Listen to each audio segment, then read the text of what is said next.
Good morning friends. Welcome to my YouTube channel Mine academy.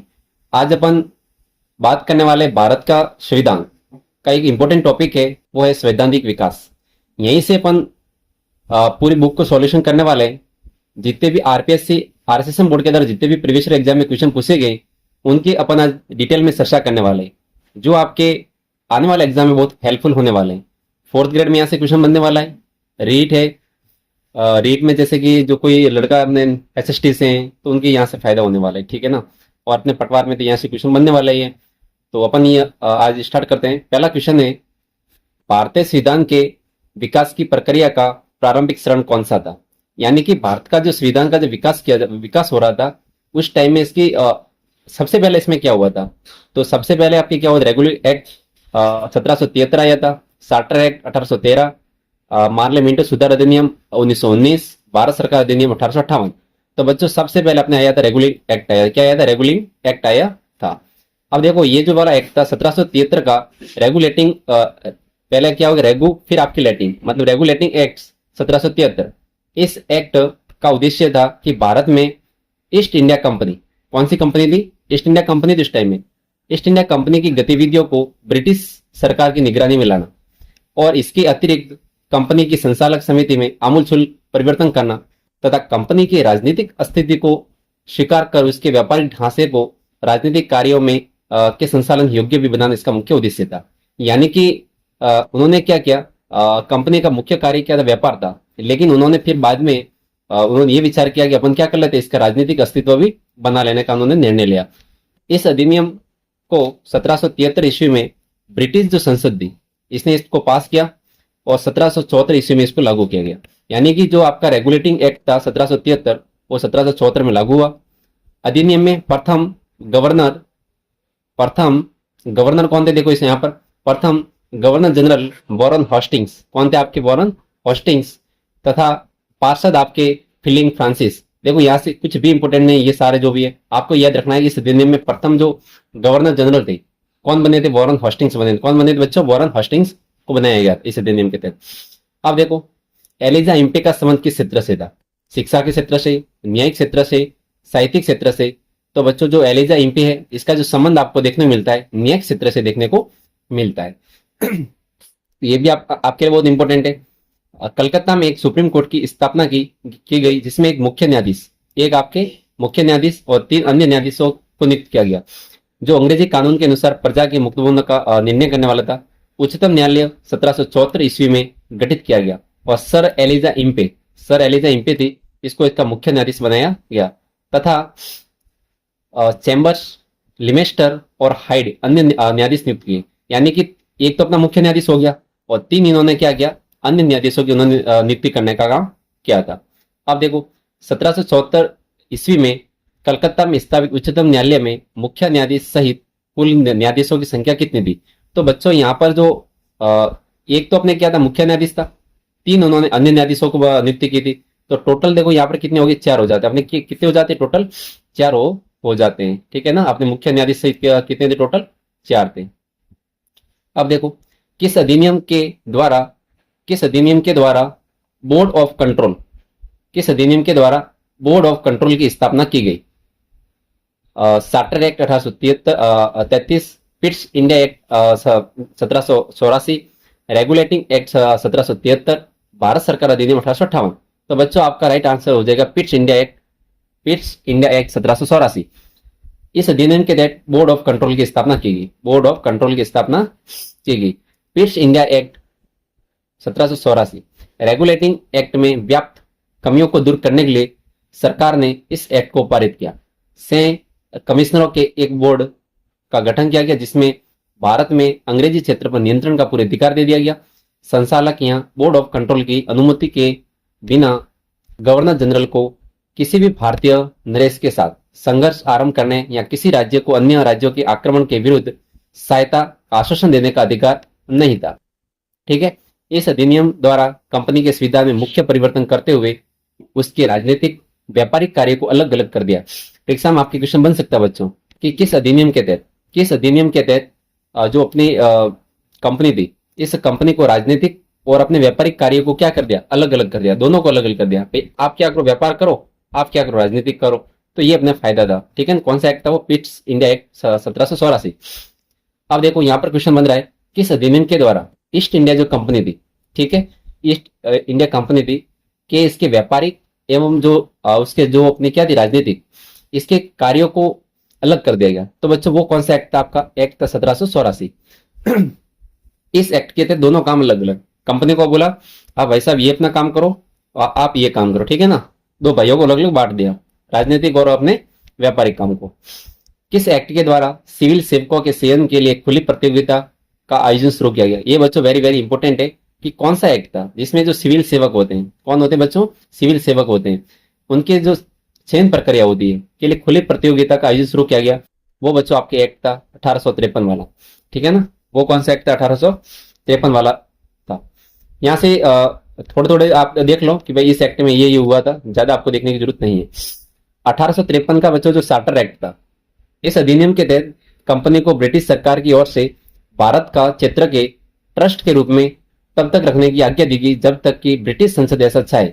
सरकारी सेवाओं में नियुक्तियां अब डायरेक्टरों के द्वारा न होकर प्रतियोगिता परीक्षा के द्वारा होने लगी। 1854 में मैकाले समिति नियुक्त की गई ताकि इस योजना को क्रियान्वित किया जा सके। मतलब एक्ट तो कौन सा था? 1853 का एक्ट था। फिर 1854 ईस्वी में क्या बनाई उन्होंने? मैकाले समिति, मतलब मैकाले की अध्यक्षता में एक समिति का गठन किया गया था कि आप अभी यहाँ से बताओ कि इस प्रक्रिया को अपन आगे कैसे बढ़ाएं। तो इसका निर्णय करने के लिए इस कमेटी का गठन किया गया था। अब देखो किस एक्ट के माध्यम से गवर्नर जनरल का पद नाम वायसराय कर दिया? ये अच्छा प्रश्न है कि कौन सा एक्ट था अपने, जब क्या हुआ था कि पहले इसको क्या बोलते थे? गवर्नर जनरल बोलते थे, लेकिन बाद में इसको अपने क्या बोलने लगे? पहले बोलते थे भारत का गवर्नर जनरल, इसके बाद में उसको बोलने लगे वायसराय। तो बच्चों वो क्या था? एक्ट था आपके 1858, यानी कि 1857 की जो क्रांति के बाद में जो एक्ट आया था वो आया था 1858। इसके बाद उन्होंने बोल दिया कि अभी अपन क्या बोलेंगे? इसको वायसराय बोलेंगे। ये सारा काम क्रांति के बाद हुआ था। 1858 का जो अधिनियम, इस अधिनियम के तहत ब्रिटिश ईस्ट इंडिया कंपनी का शासन समाप्त कर, यानी कि जो ब्रिटिश जो ईस्ट इंडिया कंपनी थी इसका क्या कर दिया? शासन को समाप्त कर शासन की जिम्मेदारी ब्रिटिश क्राउन को सौंप दी गई और भारत का गवर्नर जनरल अब वायसराय कहा जाने लगा, ठीक है। बोर्ड ऑफ डायरेक्टर्स एवं बोर्ड ऑफ कंट्रोल के समस्त अधिकार भारत सचिव को सौंप देगी। यानी कि पहले कौन होते थे? बोर्ड ऑफ डायरेक्टर्स होते थे और बच्चों क्या होते थे? बोर्ड ऑफ कंट्रोल्स होते थे। उसके जो सारे जो अधिकार है वो भारत के सचिव को दे दिए, यानी secretary of state of India, यानी कि भारत का जो सचिव था उसको देने का काम उन्होंने कर दिया, ठीक है। तो आपको ये अच्छे से इस बात को आपको ध्यान रखना है कि अपने भारत के जो पहले तो क्या कहते थे? गवर्नर जनरल कहते थे, बाद में उसको वायसराय कहने लगे। मतलब तो थोड़ा सा आपको आइडिया था कि जो अपनी 1857 की क्रांति हुई थी उस टाइम उन्होंने क्या किया था? कंपनी के खिलाफ हो गए थे इंडिया वाले सारे। तो फिर उसको क्या कर दिया? उसका शासन समाप्त कर दिया और उन्होंने खुद ने यहाँ से शासन करना स्टार्ट कर दिया। किन्होंने? अंग्रेजों ने। अब देखो यहाँ से आपका जो नेक्स्ट क्वेश्चन हो जाएगा, किस कानून के द्वारा भारत में ईस्ट इंडिया कंपनी का शासन समाप्त हो गया? यानी कि कौन सा वो कानून आया था उसके तहत भारत में ईस्ट इंडिया कंपनी का जो कानून है या फिर उसका जो क्या था अस्तित्व, उसको खत्म कर दिया, उसका शासन खत्म होने का काम किया था? रेगुलर एक्ट 1773 नहीं, ईस्ट इंडिया एक्ट 1784 नहीं। अपने मतलब 1857 की क्रांति के बाद ही क्या हो गया था कि ईस्ट इंडिया कंपनी का जो शासन था उसको समाप्त कर दिया गया था और सीधा ब्रिटिश क्राउन के हाथों में ही का अपना शासन चला गया था और अपने भारत का वायसराय कहने लगा। अब देखो नेक्स्ट क्वेश्चन है कि भारतीय परिषद अधिनियम 1861 के बारे में कौन सा कथन सही नहीं है? अब देखो कौन सा कथन सही है, ठीक है, ये देख लेते। अब देखो ये आपके ना कॉलेज लेक्चर में पूछा गया है, तो इस क्वेश्चन को एक बार देख लो, यदि आपको समझ में आया तो अच्छी बात है। गवर्नर जनरल की परिषद में अतिरिक्त सदस्यों की अधिकतम संख्या 12 प्रस्तावित की गई, ठीक है। अतिरिक्त सदस्यों का कार्यकाल 1 वर्ष के लिए प्रस्तावित किया गया। अतिरिक्त सदस्यों को परिषद की बैठक में तभी भाग लेने की अनुमति थी जबकि एक विधेयक को पारित किया जाता होता है। लॉर्ड कैनिंग ने बनारस के राजा और पटियाला के महाराजा को परिषद में मनोनीत किया। तो बच्चों आपका स्टेटमेंट 1, 3, 4 राइट है। कौन कौन सा? ये 1 राइट है, आपका 3 राइट है और बच्चों आपके 4 राइट है। इस बात को आपको बच्चों अच्छे से ध्यान रखना है, ठीक है। देखो ये वाला अपने जो क्वेश्चन है थोड़ा अच्छे लेवल का है। यदि आपको समझ में आ रहा तो अच्छी बात है, नहीं है तो भी आपकी कोई प्रॉब्लम की बात है नहीं, ठीक है ना। क्योंकि इसमें जो अतिरिक्त जो सदस्यों का जो कार्यकाल था वो बच्चों 1 वर्ष नहीं था, यहाँ पर 1 वर्ष नहीं होकर यहाँ पर इनका कार्यकाल जो था अतिरिक्त सदस्यों का बच्चों वो 2 वर्ष था। कितना था? 2 वर्ष था। इसलिए ये सेकंड ऑप्शन गलत है, दूसरे आपके सारे ऑप्शन राइट है। ठीक है, अब देखो इस एक्ट के बारे में देख लेते हैं क्या हुआ था इस टाइम में। अब देखो 1861 के अंदर भारत परिषद अधिनियम कौन सा आता है अपना? 1861 का भारत परिषद अधिनियम। 1858 जो जो ईस्वी का अधिनियम अपनी कसौटी पर पूर्णतः खरा नहीं उतरा। परिणाम स्वरूप 3 वर्ष के बाद में 1861 ईस्वी में ब्रिटिश संसद ने भारतीय परिषद अधिनियम पारित किया। यह पहला ऐसा अधिनियम था जिसमें विभागीय प्रणाली, मंत्रिमंडलीय प्रणाली की नींव रखी गई। पहली बार विधि निर्माण कार्य में भारतीयों का सहयोग लेने का प्रयास किया। तो परीक्षा में यह भी पूछा जा सकता है कि किस अधिनियम में या फिर किस एक्ट में ब्रिटिश जो क्राउन थे इन्होंने भारतीयों का सहयोग लेना स्टार्ट किया। तो बच्चों वो था अपना 1861 वाला अधिनियम। ठीक है, और इस अधिनियम के तहत वायसराय की परिषद में एक सदस्य और बड़ा हुआ सदस्य कुल 5 कर दी गई। 5वां सदस्य विधि विशेषज्ञ होता है। कानून निर्माण के लिए वायसराय की काउंसिल में कम से कम से और अधिकतम 12 अतिरिक्त सदस्यों की नियुक्ति का अधिकार वायसराय को दिया गया। इंपॉर्टेंट बात ये रही, देखो इन जो सदस्य थे अतिरिक्त सदस्य इसमें इनका जो बच्चों कार्यकाल 2 वर्ष रखा गया था। इसके अलावा कुछ भी नहीं देखना, आप इतना काफी है। ठीक है, किस अधिनियम के द्वारा पहली बार गवर्नर जनरल को अध्यादेश जारी करने की असाधारण शक्ति प्रदान कर दी? ऑर्डिनेंस, यानी कि वो ऑर्डिनेंस जारी कर सकते हैं। तो वो था अपना भारत परिषद अधिनियम 1861। भारत परिषद अधिनियम 1861 के तहत उनको ये शक्ति प्रदान की गई।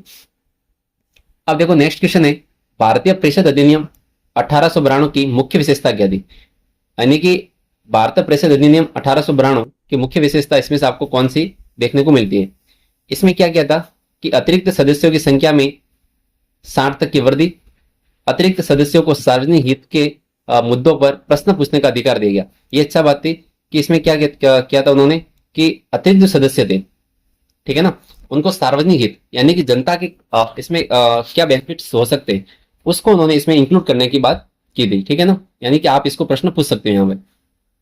अब देखो 1892 के भारत परिषद अधिनियम के तहत, यानी इन्होंने इतने अधिनियम बना दिए थे कि जिसकी कोई लिमिट नहीं थी।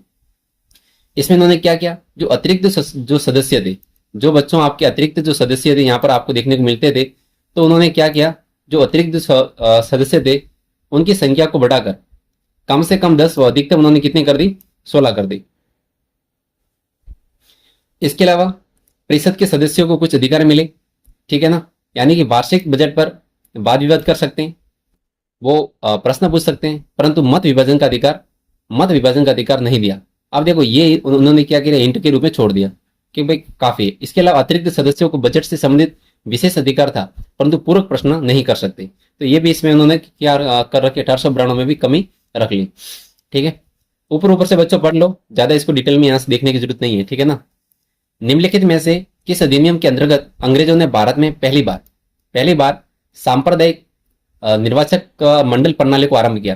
देखो एग्जाम में आपके जो वनडे एग्जाम्स बच्चे होते हैं, इसमें एग्जाम में क्वेश्चन ऐसे ही आते हैं। ठीक है ना, कि कौन सा अधिनियम था उसके अंतर्गत अंग्रेजों ने भारत में पहली बार सांप्रदायिक निर्वाचक मंडल प्रणाली को प्रारंभ किया? तो वो बच्चों था भारत सरकार अधिनियम 1909। यानी भारत सरकार का अधिनियम कौन सा था? उन्होंने नाम दिया था भारत सरकार, लेकिन वो उसने भारत सरकार नहीं दी। ठीक है, भारत सरकार अधिनियम 1909। इसके तहत 1909 का भारत जो परिषद अधिनियम, भारत एक तो 1919 और एक 1909, ये दो इंपॉर्टेंट है। 1919 का भारत परिषद अधिनियम, इस अधिनियम को अपन मार्ले मिंटो सुधार के नाम से भी जानते हैं। ये बहुत इंपॉर्टेंट है कि इसको जो आप है ना 1909 वाले को मार्ले मिंटो सुधार अधिनियम के नाम से भी जानते हैं। ठीक है, इसमें क्या था, केंद्रीय काउंसिल में विधि से संबंधित कार्यों के अतिरिक्त सदस्यों की संख्या बढ़ाकर 60 कर दी। कितनी बढ़ाकर कर दी? 60 कर दी। विधान परिषद के अधिकारों में वृद्धि हुई, उसे सामान्य सार्वजनिक हितों से संबंधित प्रस्ताव और बहस करने और पूरक प्रश्नों पूछने का अधिकार भी दे दिया गया। यानी कि जो अतिरिक्त सदस्य थे उनको पहले क्या था, उनको ये अधिकार नहीं था 1892 के तहत भी, एक्ट के तहत, तो उनको 1909 के तहत उनको अधिकार दे दिया गया। इसके अलावा केंद्रीय व प्रांतीय जो कार्यकारिणी परिषद में एक भारतीय सदस्य को भी नियुक्त किया। उन्होंने क्या किया, अब इंडिया के लोगों को भी कंट्रोल करने का एक ही था उनके पास में कि क्या करो, वहां के सदस्यों को शामिल करो ताकि उनका मुंह बंद हो जाए। एक भारतीय सदस्यों को नियुक्त करने का काम उन्होंने किया। इसके अलावा सबसे बड़ा खेल उन्होंने ये खेला, मुसलमानों के लिए पृथक निर्वाचन क्षेत्र की व्यवस्था की। ठीक है ना। इस अधिनियम मतलब भारत को यहीं से तोड़ना स्टार्ट कर दिया था अंग्रेजों ने। ठीक है ना। इस अधिनियम की महत्वपूर्ण बुराई थी कि मुसलमानों को पृथक प्रतिनिधित्व प्रदान करना।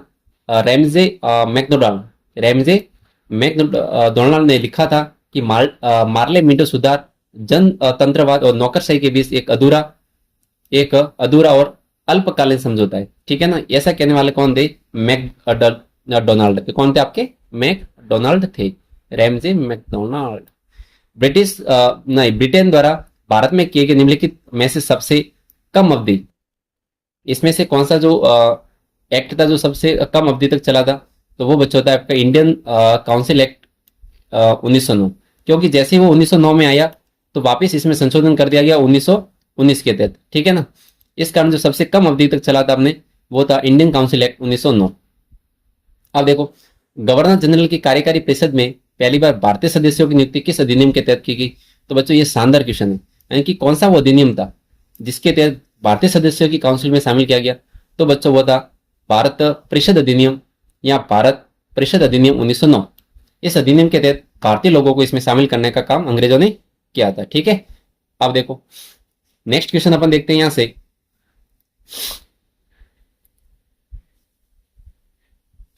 नेक्स्ट क्वेश्चन, चलो मैंने आंसर तो आपको बता दिया 1909।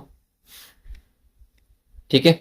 अब देखो मार्ले जो मिंटो जो सुधार था, मार्ले मिंटो सुधार, या फिर इसको कह सकते हैं 1909 का भारत परिषद अधिनियम। क्या कह सकते हैं अपन इसको?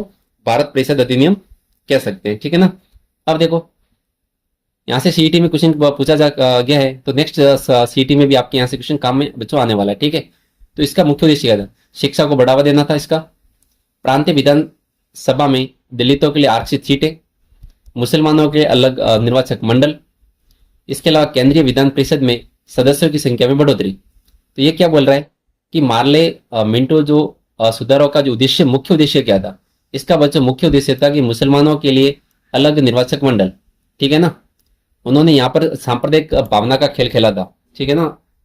जब वो ब्रिटिश क्राउन थे उनको यही पता था कि उनको यहाँ से तोड़ना स्टार्ट कर दो कि दोनों झगड़ने लग जाएंगे। ठीक है ना। तो मार्ले मिंटो सुधार अधिनियम के तहत उन्होंने मुसलमानों के लिए अलग निर्वाचक मंडल बनाने का काम किया था। अब देखो 1909 का भारत शासन अधिनियम आ गया।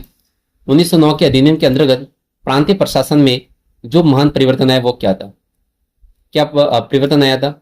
उन्होंने प्रांतों में कांग्रेस सरकार की स्थापना, नहीं ये तो गलत है बिल्कुल। प्रांतों में द्वैध शासन, ये बहुत इंपॉर्टेंट है। प्रांतों में द्वैध शासन की स्थापना। अब देखो मैंने इसको कैसे स्थान किया, मैंने इसको कैसे याद किया वो मैं आपको बता देता हूँ कि यहाँ पर देखो प्रांतों में द्वैध शासन, द्वैध शासन का मतलब दो शासन होगी।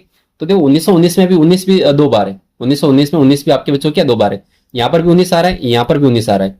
तो आप इसको आराम से बता सकते हो कि प्रांतों में जो द्वैध शासन जो लागू हुआ था वो आपके 1919 में लागू हुआ। कब हुआ था? 1919 में लागू हुआ था। भारत में प्रांतों में द्वैध शासन, जिसे अपन बोलते हैं मॉन्टेग्यू सैंक्सफोर्ड अधिनियम, जो 1919 का जो अधिनियम था इसको अपन क्या बोलते हैं? मॉन्टेग्यू सैंक्सफोर्ड अधिनियम के सुधारों को 1919 से प्रारंभ किया गया। इसे भारत सरकार अधिनियम 1919 भी कहा गया। इस अधिनियम के द्वारा सभी विषयों को केंद्र और प्रांतों में बांट दिया गया। ठीक है ना। इस अधिनियम ने पहली बार उत्तरदायी शासन शब्दों को स्पष्ट करने का प्रयोग बात की। यानी कि परीक्षा में यह भी पूछा जा सकता है कि किस अधिनियम के तहत पहली बार उत्तरदायी शासन शब्दों को स्पष्ट प्रयोग किया गया था? तो वो बच्चों आपके अधिनियम कौन सा था? वो आपके था भारत सरकार अधिनियम 1919। अब देखो किस भारतीय अधिनियम के अंतर्गत भारत में द्वैध शासन की स्थापना हुई थी? अब बताओ आप मुझे। देखो मैंने क्या बोला, द्वैध का मतलब दो होता है, तो 1919 हो गया। क्या हो गया आपको? 1919। ठीक है ना। तो भारत अधिनियम 1919 के तहत। नेक्स्ट क्वेश्चन आपके सामने है, किस अधिनियम के द्वारा प्रांतों में उत्तरदायी शासन, प्रांतों के अंदर बच्चों उत्तरदायी शासन की स्थापना का प्रयास किया गया था? तो वो अभी मैंने जस्ट आपको बताया 1919 का भारत सरकार अधिनियम था। वो अपने क्या था? उत्तरदायी शासन की बात करता है। कौन से शासन की बात करता है? उत्तरदायी शासन की बात करता है। ठीक है। अब देखो नेक्स्ट क्वेश्चन आपके सामने, मॉन्टेग्यू सैंक्सफोर्ड सुधार अधिनियम कहलाता है। मॉन्टेग्यू सैंक्सफोर्ड सुधार अधिनियम कहलाता है। कौन सा था? एक्ट 1919। 1919 वाला है। इसको अपन क्या कहते हैं? मॉन्टेग्यू सैंक्सफोर्ड सुधार अधिनियम के नाम से जाना जाता है। कौन सा? 1919 वाला। प्रांतों में द्वैध शासन, प्रांतों में द्वैत शासन के तहत कौन सा विषय प्रांतीय विषयों के तहत सुरक्षित और आरक्षित विषय था। यानी कि प्रांतों में जब क्या किया, द्वैत शासन स्थापित किया, तो कौन सा विषय प्रांतीय विषयों के तहत सुरक्षित या आरक्षित विषय था। कौन सा बच्चों था उसको, वो था अपना राजस्व। क्या था अपने, राजस्व था। यहां से देख लो, प्रांतों में जब क्या हुआ, द्वैत शासन लागू हुआ, तो प्रांत विषयों को दो भागों में विभाजित किया। प्रांत के जो विषय थे उसको दो भागों में बांटने का काम किया था। ठीक है, एक तो था आपके हस्तांतरित, इसमें आपके 12 विषय शामिल किए गए थे। एक अपने आरक्षित थे, इसमें 29 विषय शामिल थे। हस्तांतरित में 22 विषय कौन थे, इंपोर्टेंट देखते हैं, जैसे शिक्षा, स्वास्थ्य, चिकित्सा, स्थानीय स्वशासन, उद्योग, कृषि। तो ये सारे आपके क्या थे, हस्तांतरित विषय थे। आरक्षित विषय में जैसे सिंचाई, पुलिस, विद्युत, भूमि कर, बिक्री कर, राजस्व, अकाल, शांति व्यवस्था आदि। ठीक है, तो ये अपने क्या थे इसमें बच्चों कि आपके उन्होंने प्रांत शासन में बांटने का काम उन्होंने किया था। अब देखो, ये देख लेते, ईसाइयों के लिए किस अधिनियम के अंतर्गत पृथक निर्वासन की बात की थी। तो मैं बता देता हूं कि पृथक जो अपने निर्वासन की बात हुई है 1919 के तहत हुई थी। कौन सा अधिनियम, 1919 के तहत हुई थी।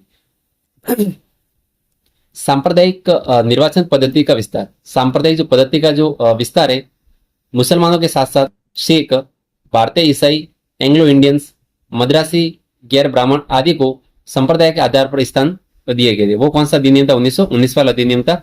इसमें मुसलमान है, सिख है, भारतीय ईसाई है, एंग्लो इंडियंस है, वगैरह वगैरह, उनको सबको क्या कर दिया गया, सांप्रदायिक निर्वाचन प्रदान करने का काम किया था।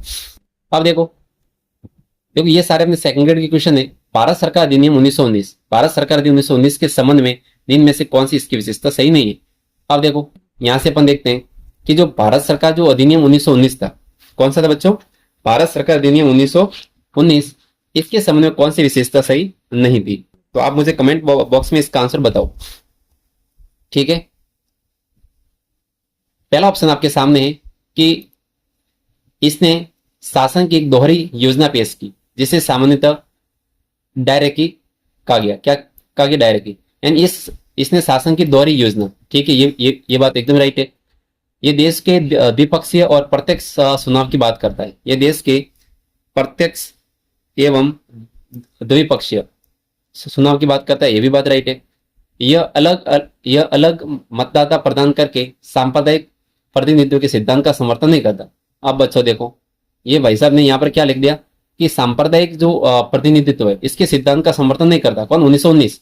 अभी अपने जस्ट ये बात की है कि 1919 का जो अधिनियम था, 1919 का जो अधिनियम था, ये वाला, ये 1919 वाला अधिनियम था। इसमें उन्होंने क्या किया, सिख है, मुसलमान है, गैर ब्राह्मण, उनको सबको क्या कर दिया, बांट दिया था। तो बच्चों आपका इससे थर्ड ऑप्शन क्या हो जाएगा, गलत हो जाएगा। बिल्कुल आसान क्वेश्चन था ये तो। इसमें लोक सेवा आयोग की स्थापना का प्रावधान किया गया, यानी कि हम क्या बनेंगे, यूपीएससी बनेंगे। ठीक है, लोक सेवा आयोग बनेंगे। तो इसका प्रावधान भी आपके 1919 अधिनियम के तहत किया गया था। यहां से भी इसको आराम से बच्चों देख सकते हो।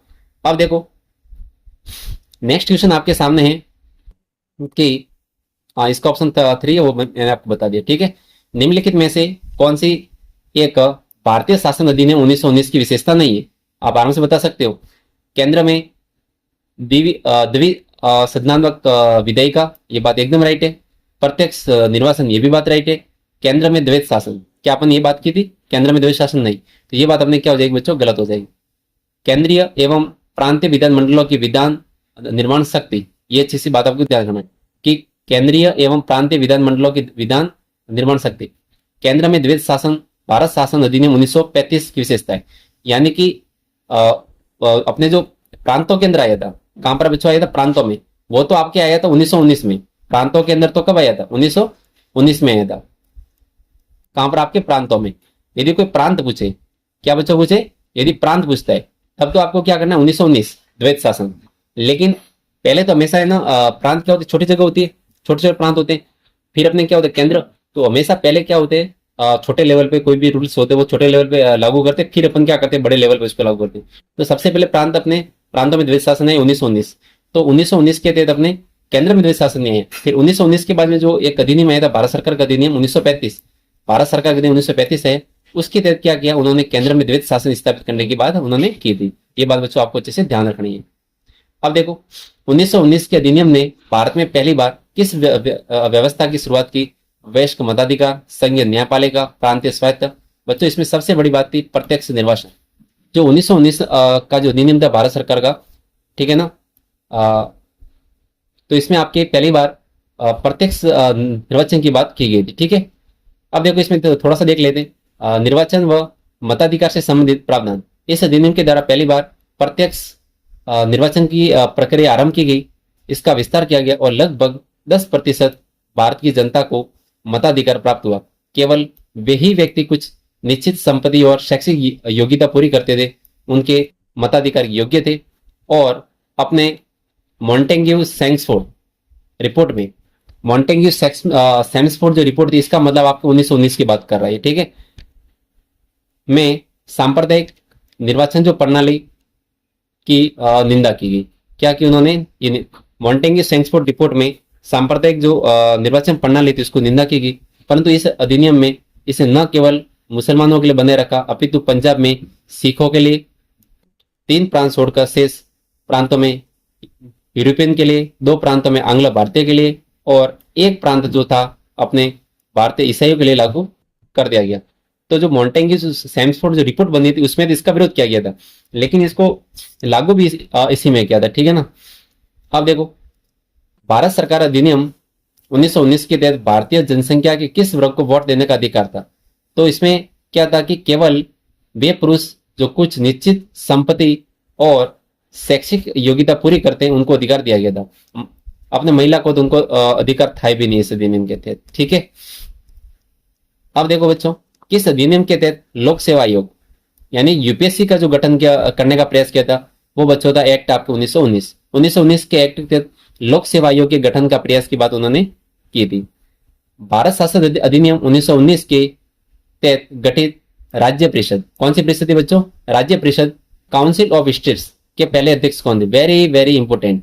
यानी जो भारत शासन अधिनियम 1919 था उसके तहत गठित राज्य परिषद, जिसे अपन कहते हैं काउंसिल ऑफ स्टेट्स, के पहले अध्यक्ष किसको बनाया गया था बच्चों? वे थे आपके अलेक्जेंडर मुंडीमैन। कौन थे? अलेक्जेंडर मुंडीमैन थे, ठीक है ना, अलेक्जेंडर मुंडीमैन।